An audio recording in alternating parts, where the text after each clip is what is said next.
degrees. So when I moved to a different part of Panglao, closer to Alona Beach, I got Globe. First of all, I was too far away from the highway to get service connected. So I had to work out a deal with a separate provider to install the cables, which was legal, but it cost an extra 1,500 pesos, or at that time, about $40, $35 plus the tip. Since then, I have had no less than, from Globe, 5 times the modems failed. Today, September 26, 2019, I am waiting for a Globe technician to come and replace this modem. In the last 3 days, I have made 3 phone calls to their service center asking them for a Globe technician. On the 24th, they promised me a technician the same day. I stayed home all day. No one showed up, no one called, no one texted me. On the 25th, they said they'd get somebody in the morning, and they did. The man came, same guy that's been with me for 3 years, and said, "Sir, it's 9 o'clock. We'll have the wires fixed in 15 minutes. It was actually 9:10, so it's going to be done at 9:25 in the morning. It has to be fixed before 10 o'clock so that I can do my live stream. They promised that would happen. 15 minutes. All they have to do is re-splice a wire that they saw. Apparently someone down the block went past the wires that were hung too low and broke the wires. They blamed it on the hotel down the block having cut the wires for some reason. Whatever. It was supposed to be fixed by 9:25. They saw the money, which was an equivalent of 2 hours of their wages, which is what I give them as a tip always, on the counter along with their candy. I give them 6 pieces of candy if 2 men come. So they like candy. Go figure. Either way, 2 hours of their wages would be the equivalent of $50 in America. So it's still 2 hours of their wages. At 9:10, they left. At 10:05, I started my live stream, and at 10:20, they disconnected my service.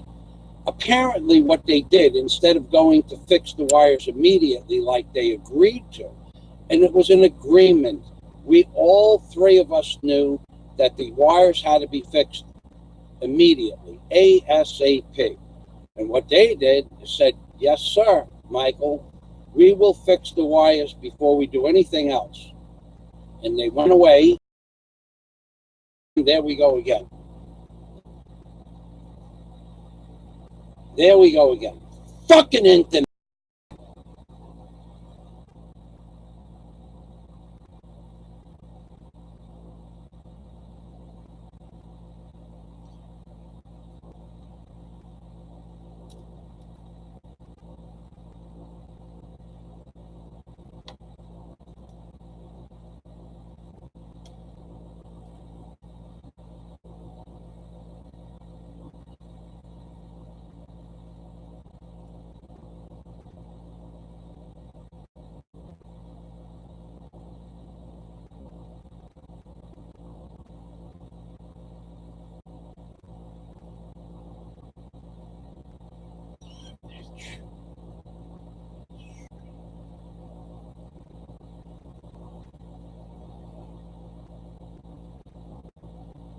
I don't know if people are still watching.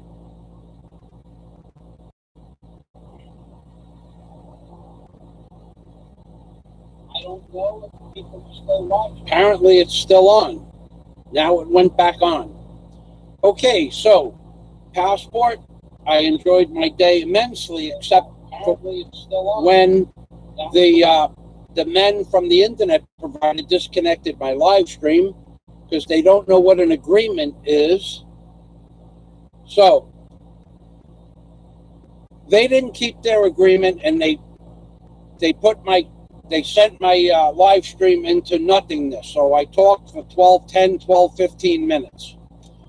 This is what you can expect when you come to the Philippines. You can expect The people that you do business with to not keep their agreements and not care, hello, Paul. Thank you for confirming that you can see and hear me. You can expect the people at the internet providing services to make promises to you that they don't keep, and you can expect the worst internet service you've ever experienced in your life. Now, in as far as Globe, from this morning of September 24th till today, my internet service has gone on and off. Thank you, Paul. My internet service has gone on and off more than 100 times. I'm only guesstimating, but today I counted 40 times the internet has gone off. It took me 3 hours to tag and make a description in 3 videos uploads that I have posted. One is the Hagna police, one is about sewage treatment in the Philippines and how they run freshwater pipes in the troughs that the sewage effluents flow through and into the bay. And the third one is a private video on Patreon at the $20 and or above subscription level. So they did not come on the 24th, even though I called them again in the afternoon and they assured me someone was coming. Again, they lied. Straight up and down lied. And each time you call them, you have to give them every single piece of information regarding your account, including your date of birth, your account number, the phone number that you're calling from, and how much your service costs. And in addition, they ask you some ridiculous question as to how you pay for the service. How it is that you pay for the service. I pay in advance for 6 months. So they know this, it's on the screen, and yet they continue to ask you these ridiculous questions. Then they ask you if you're going to be home. Then they ask you for your cell number so that someone can text you to let you know, to know what time they're coming. And then no one calls or comes. It's not just me. The previous building that I lived in had Globe and Smart, so I switched over to their Globe service. It's the same worthless internet service. And here is the kicker. On some times, or on some months or weeks, you don't get internet for a week at a time. And to call them up and ask them for a refund of 1 week's worth of cell phone internet service, they tell you what day did it go off, what day did it come back on. So you have to keep track of that information. Then, after they keep you on the phone for no less than 30 minutes, they check all of that, and then they say to you, sir, what you're going to have to do is come back after the billing cycle is incurred and then ask for your discount. So I did that a few months back. And what they told me is that their computers are down. The company that provides internet service and gives you internet service, their computers were down. They couldn't check the records. I never did get a refund for those 8 days. The 8 days were not anything that has to do with my service. Someone knocked down the wires off a pole. Apparently they couldn't get the parts or whatever they needed. So they know that the service was down. They know you filed a legitimate complaint. They know what days it were. They don't give you credit for it. Now, in this case, in the last few days, the woman calls, I'm on the phone calling, asks me, sir, let me check your line. And then she tells me there's nothing wrong with your line. If I picked up my phone right now, you'd hear so much static that you wouldn't be able to hear a person on the other end of the phone. Nothing would you be able to hear sometimes. Sometimes the phone connects and disconnects.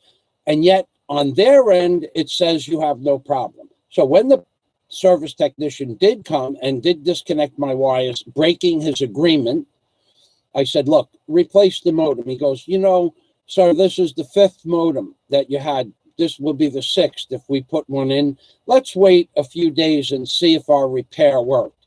Apparently, they said they fixed some wires. Well, I got on a live stream, and an hour and 49 minutes later, the internet went down again. And it's been on and off at least 75 times since 12:35 yesterday afternoon.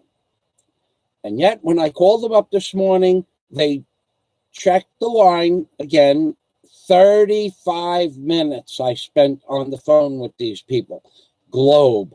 And they said, we don't see any intermittence activity.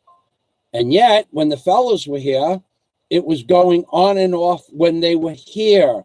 And the woman this morning said, we don't see any intermittent connections for the last few days that she said she checked. So more lies from more Globe service technicians. So this morning I requested an immediate service repair, and she guaranteed me there'd be someone there within a few hours.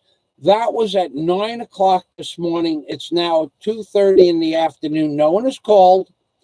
No one has come. No one has texted me. Nothing. Zero. If you get on the phone and talk to them again, their answer is going to be very simple. Standard operating procedure in the Philippines is for you to sit there and complain, them to listen, and when they're done, they say, yes, sir. Care if you have internet service. They don't care about anything. So there's a new service provider, and the installation fees and so on and so forth will be about 3,000 pesos, $60 to get a service. But there's a 3-week waiting period. So now what I have now is the internet already flickered. They call it flickering. The service technician in Globe says that the account service might be flickering, and they can't detect it on their instruments. They have a box in America. The box costs $3,500. It sits on the tool belt of the internet service technicians in America. The man puts this box on the wires via a plug in your house, and the box will tell you where there's a break in the line, where there is a bad connection in the line, and it will tell you between which pole and which other pole the internet connection is broke. They have no such thing here in the Philippines. They have no such thing as a refund for days that you don't get internet. They have no understanding of keeping an agreement. So if you're coming, the point of this video is if you're coming to the Philippines and you expect to do business here in the Philippines online, you can pretty much forget about it unless there's a company, and you better be sitting down for this price that I'm going to give you.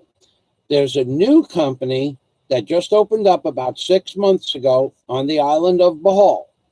They say they have internet service for 50 megabytes upload and download and 30 upload. So if you ask them if you would just like to have the internet, the answer is no. You can't get just the internet.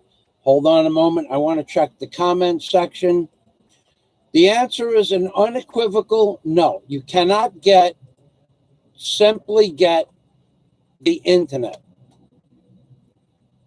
What you do have to get, and this is sit down for this one, you need to buy their cable for movies and sports. The total package is about 3,800 pesos or $80 a month, when all you really want is internet. You have to buy television and sports, not optional. You also have to sign a 2-year contract that you will agree to pay $80 a month for 2 years, even if you move out of your residence. And if you move out of your residence, even if you move 2 houses away, they will not reinstall the service to a house even 2 doors away. You could probably get it done privately or do it yourself, but they won't move the service. So let's say you moved a block away and you couldn't redo the service. You would be responsible for 24 months times $80 or $1,600 in demanded guaranteed fees, and you'd be responsible for a service charge because you broke the contract early of 3,500 pesos. So you would basically owe them about $1,700 if you moved into an apartment and had it installed, and for whatever reason you had to move out, you would owe the service provider $1,800. If you didn't pay the service provider the $1,800, it would go to the Bureau of Immigration, and you would have a mark on your record that you wouldn't be able to upgrade or you wouldn't be able to stay in the Philippines because they wouldn't give you your ACR card until the fine was levied is paid. This is ridiculous. Now, if you wanted to move, you can move. Then you'd have to sign a new agreement for 24 months, guaranteed $80 a month to their company. These people have absolutely no respect whatsoever for anybody that needs to have the internet service, and they don't provide the service that they assure you they're going to provide. Globe assured me that their service was better than Smart, and it's not. It's equally deficient in so many different ways. Let me read my comments.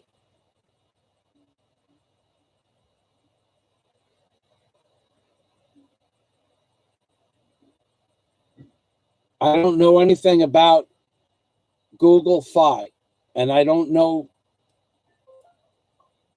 Okay, you're being funny. 40, LOL 40, Paul Santeri 40. I don't know what that means. Google Fi is what they use in China. Okay. Oh, silly question. Is it possible for the company to credit you for the problems they caused you? No, they absolutely will not credit you. Any credits that you claim, you have to wait for the next billing period. And then I did that. And the answer that I already provided is that when I called them back the following month, they told me their computers were offline and I'd have to call back again. And I never did. I understand, Paul. In America, they gave you the hour that they were going to come. And here in the Philippines, they give you the day they're going to come between 8 a.m. and 6 p.m. They won't even knock it down to be morning or afternoon.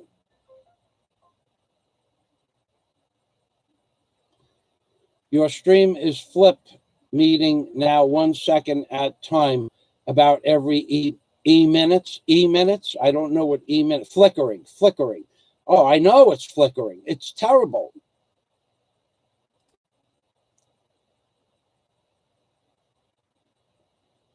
Yeah, I need to get up with the times. I need your help. I need to get up with the times. I didn't even know it existed. Warren, hello, welcome to the machine. Paul Santeri. Yeah, this is what I'm getting today. If you pick up the phone, and the static is so bad on and off that you can and cannot hear the conversation. And even the woman on the internet who I called up to have the repair service said she could hear the static and it was problematic. And yet she only just finished telling me less than 3 minutes prior to me asking whether she could hear the static that there was no problem on my line. These people, they just straight up and down lie to you. I don't know what they're looking at on their screen, but she can hear the static. And when I when I referred to her to the static and what she just said, she said, well, we're not showing any problems on our line. So I said, your equipment is garbage. What are they using there for? I am telling you, there's a package the man in America wears on his belt, tells you whether your modem's working, tells you if the computer is not communicating with the modem. It tells you whether or not there's a break in the line, an intermittent service in the line, and it tells you where the break or the problem occurs. The guys go out in the truck, an hour later, you're done. And until there's another serious problem, there are no more problems. It's an amazing thing living here in the Philippines. And so that's my public service announcement about internet. And now let's talk about fresh water and drinking water supplies in the internet in the Philippines. Now I'm gonna give you the link here for a video. This is not loaded to YouTube yet, but it's okay that it's semi-private. I'm going to show you in this link. I want you guys to go look at this link. The name of the video is Sewage Treatment and Disposal in Hagna, Bohol, where freshwater pipes are laid directly into septic water effluents. Okay? Now, I'm not joking. At the end of the video, you're going to see fresh water lines. You're going to see fresh water lines buried into septic water. Now, when I say septic water, I mean a trough 30 inches. Well, this trough happens to be about 4 foot by 4 foot, 6 inches of sewerage in the trough, and all the little goodies that you might see in any sewerage trough anywhere in the world. And you'll see some pipes that are going through the water and over the water and through the water, and you're going to see fresh water supply pipes laid directly into sewerage troughs and sewerage water.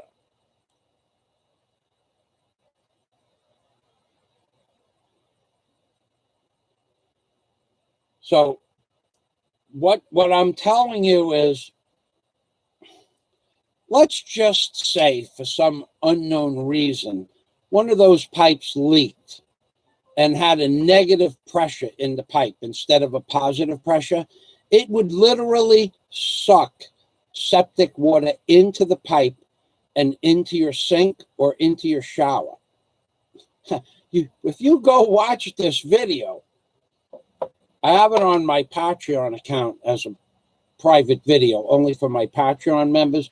And I'll probably remove this link later on because it's such a disgusting thing that I videotaped.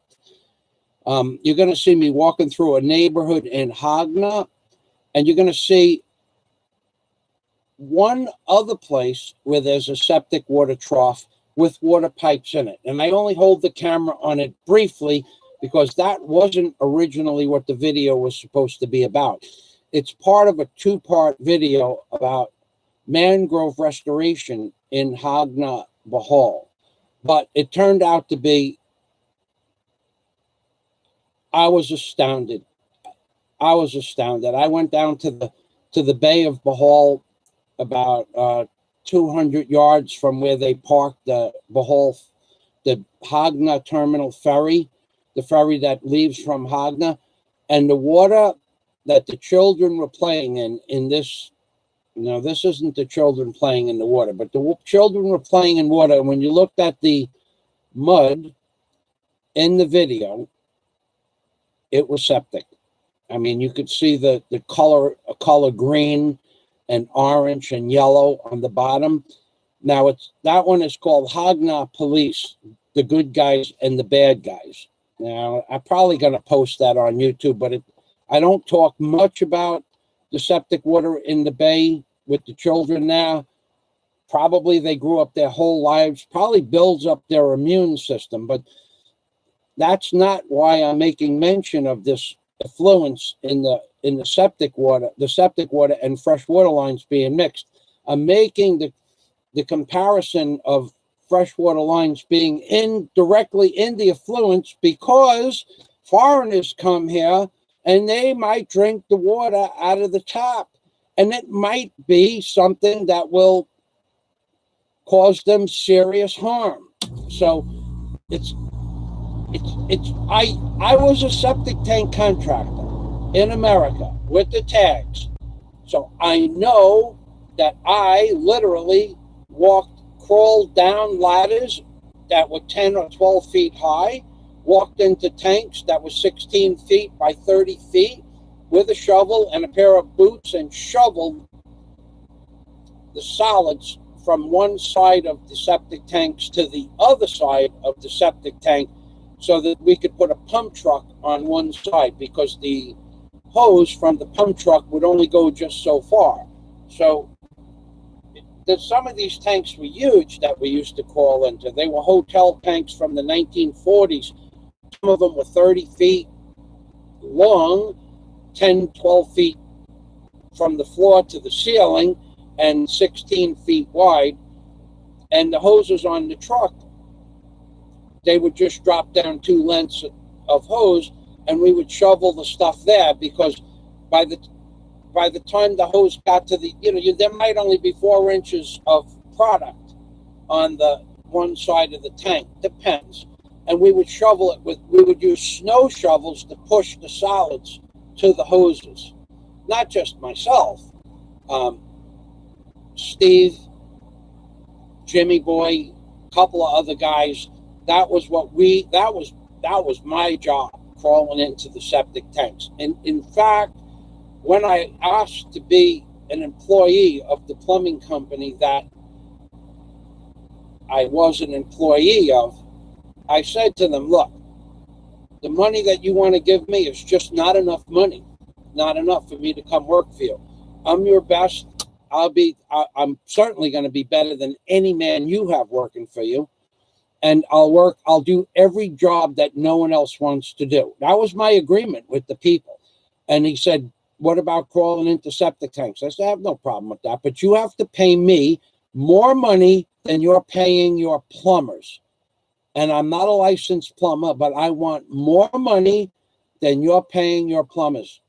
I need that in order to pay my mortgage. And the fella, Rick, that was the representative, but the co-owner of the company, he said to me, I'll give you a shot. And he did. And he paid me more money than he paid any of the plumbers. And the plumbers would go out and make a lot of money for the company. They charged $125 per hour for the plumber, and they paid the plumbers $15 an hour. They paid me $15 an hour, and then they threw me a couple $100 on the side cash. So, and I did that for a year and a half. And one day, one of the plumbers started dating the secretary, and she told the plumber that I was making more money than him, and it caused a serious problem in the plumbing industry in Isla Mirada. They got upset about that.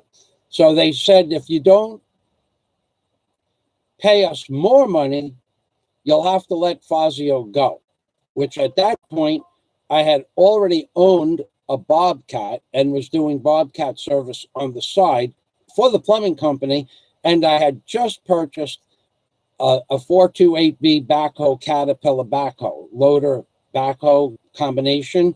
So I could care less about the plumbing company salary. It was just something I did in between getting my licenses for. First, you had to get a landscaping license, and then you had to get somebody to sign to get your Bobcat license that you worked for that company for X amount of years. And I worked for another excavation company installing the electrical motors and the switching mechanisms for septic tank systems for a company for about a year and a half. So he just signed the document that I worked there for 2 years. But as a jet mechanic, I had more qualifications to do that than they did, the other people that did that. So by that time, I was doing work for that company, Bobcat Work, to uncover septic tanks, because I had a very small Bobcat that would fit between buildings, and I would scratch off the top of the tank, and then they'd pop the cork on the tank. And then when I bought my backhoe, then I started getting jobs just on a regular basis. I advertised for a backhoe without a backhoe license for about the time it took me to apply for the license, and the time it took for me to get the license was about 2 weeks. So I had the qualifications for that license. I had the qualifications from owning an excavation company in America, so, and operating heavy equipment.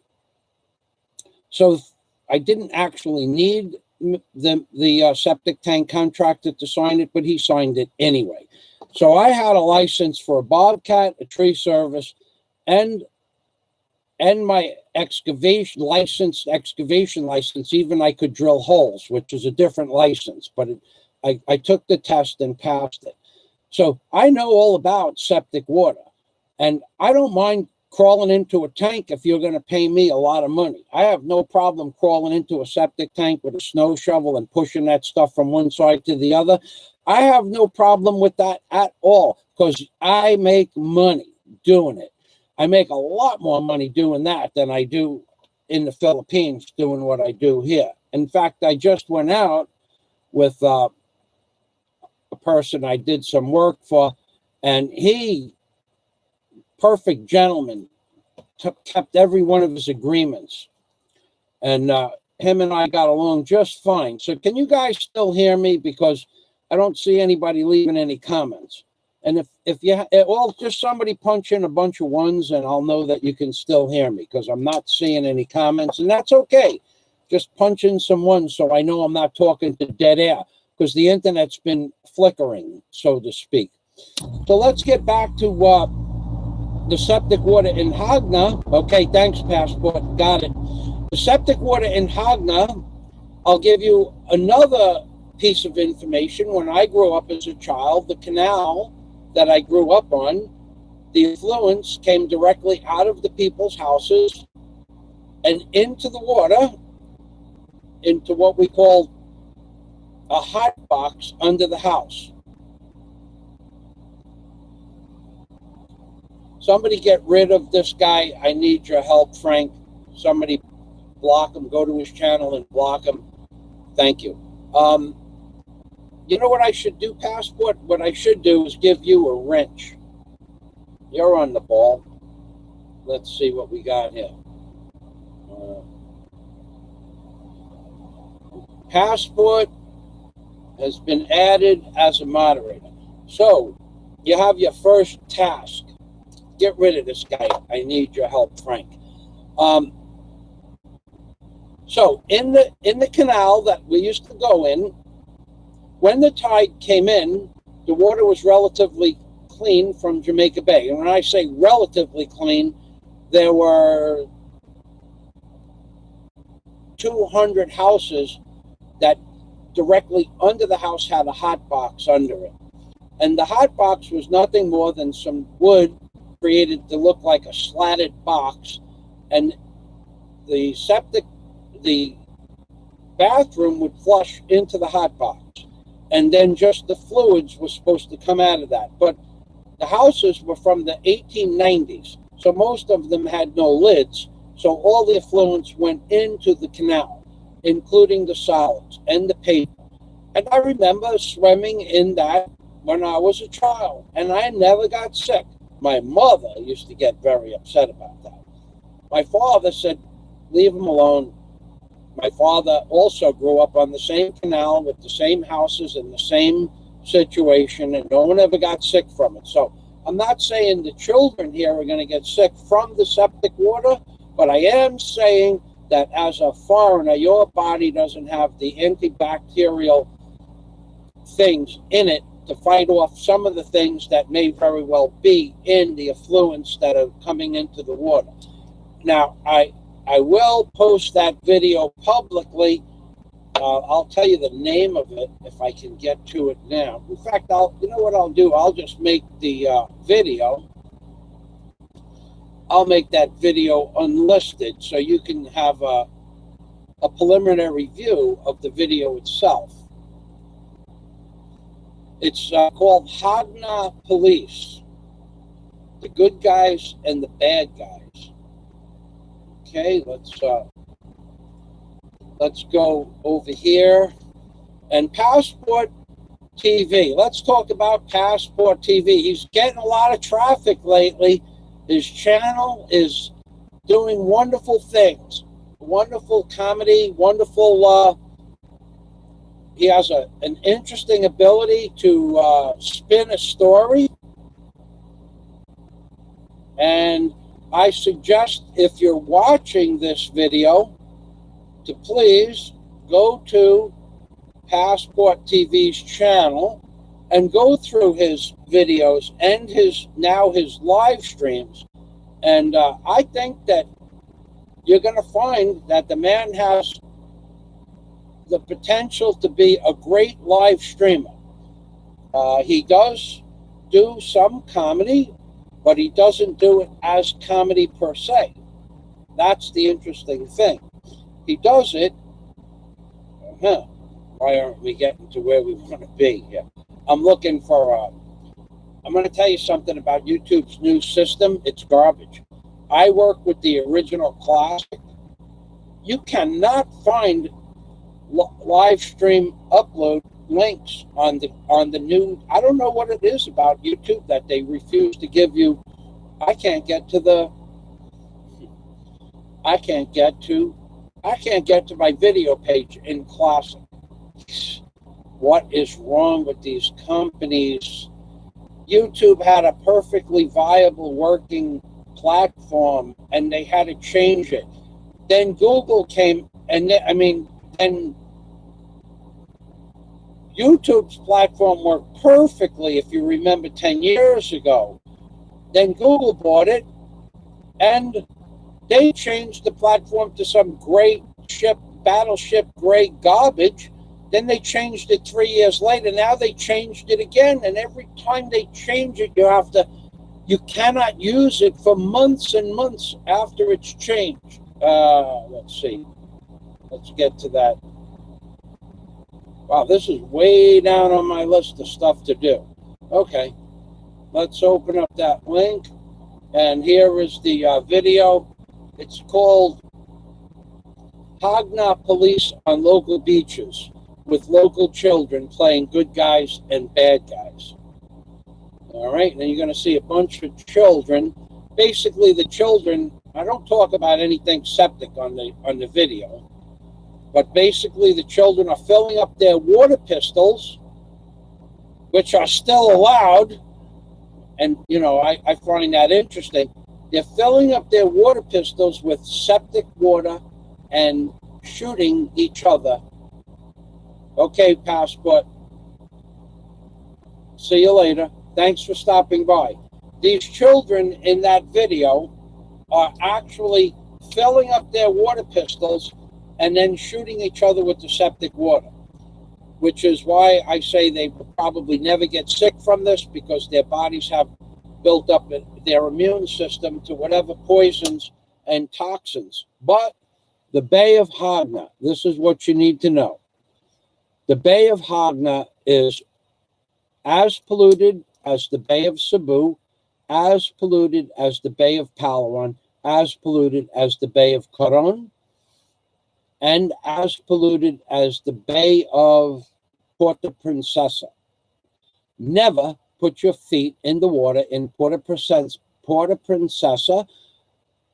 Bay of Coron, the Bay of Palawan, the Bay of Hagna, or the Bay of Cebu. And I'm going to tell you something else. The immediate area around Dumaguete is not some place that you want to go swimming.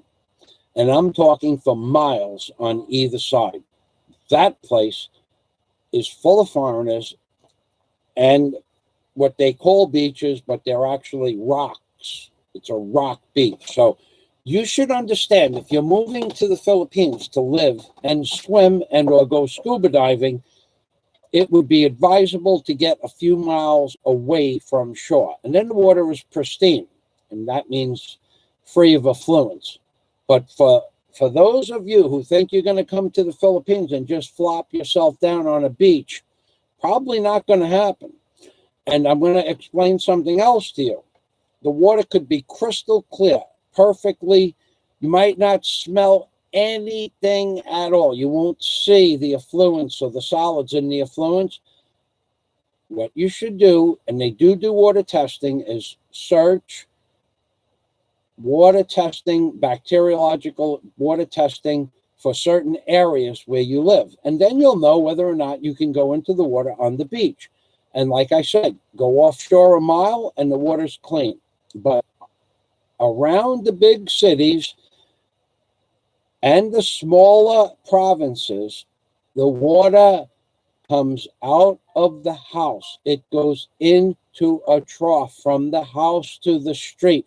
It goes from the street to the bay. There is nothing between your bathroom and or kitchen water waste.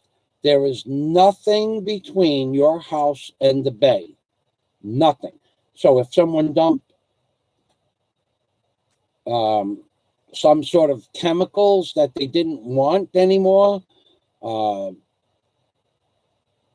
it's going directly into your sink and into the bay. It's an amazing place, the Philippines, I got to tell you. But digressing back, and then I'm going to end this video, I am now waiting for the internet service provider for the third day. And I'm here since 9 o'clock this morning, and it's 3 o'clock in the afternoon. And they probably won't come today. They won't call. Let's see if they call. They won't call. Nope. They won't call. I have messages from someone else. They won't call. They won't send you a text, and they won't send you an email. And in fact, these people will ask you for your email address every time. If you say it's the same email address I used last time, the same email address I've been using for 3 years, they will ask you to spell it out. They thrive on wasting your time, asking you redundant questions. And when you switch from one telephone operator to the next person will ask you the same questions that the first person will ask you and say, we can't see the answers to your question on our screen. And yet they are the internet provider. They are the people that provide internet and browser service in the Philippines. They are the people with your information stored in their computers. They are the people that you pay the bills to. And yet the supervisor can't see the lowly telephone operator's screen. Not allowed. Amazing. So if anybody has any questions, please feel free to ask. I don't know how much long. I'm surprised this live stream lasted as long as it did. If it's on, I don't even know that it's on. Yeah, it's on. So anybody have any questions about the Philippines? I'll be more than happy to answer, especially when it comes to water. I have no problem whatsoever answering questions when it comes to water quality in the Philippines and how to check it. Not on your own. Can't check it out.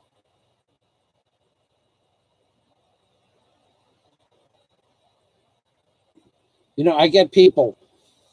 I made a video. In fact, I made a video that it's amazing. Yeah. In fact, I made a video about houses where the effluents go directly into the water.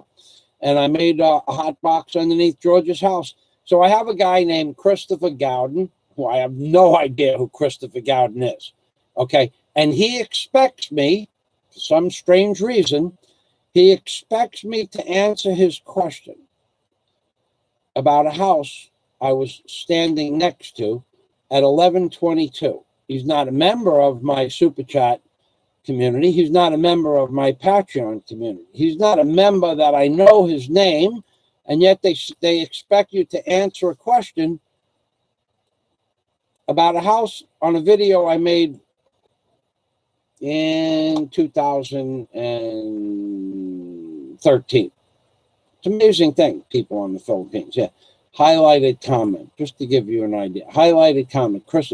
And it's a legitimate question, and that I could probably answer, but why should I spend my time answering questions from people I don't even know who they are?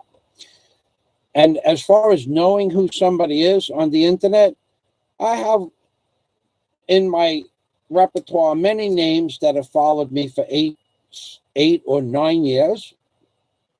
Many people who I have forgotten, many people who I have grown up with who use different names, and many people who are totally legit people that ask questions. But if I answered 1,000 comments on my YouTube channel that I receive every month and just spent a minute, that would be 15 hours constantly answering questions a month.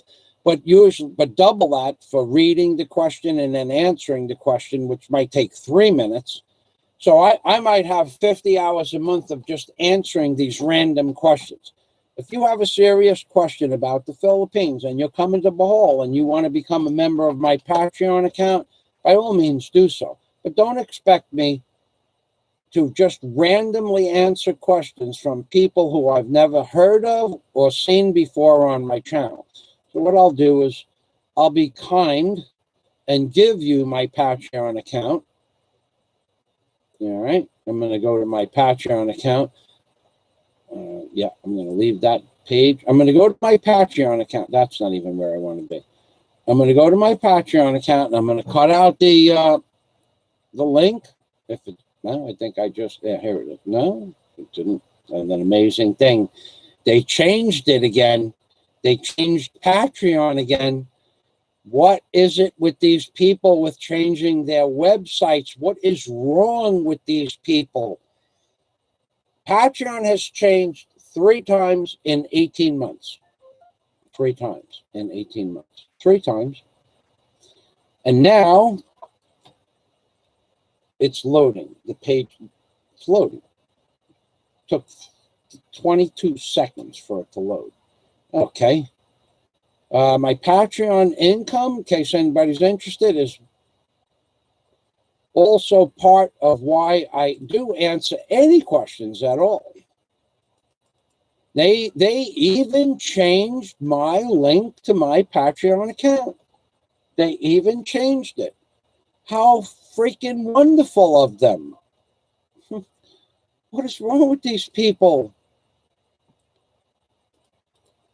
They changed the link on my Patreon account, which is okay, but if I was pasting the link from something that I had copied in a document months back, I don't know if the old link would even get you to my page. All right, so if no one has any questions, that's good. Good to hear.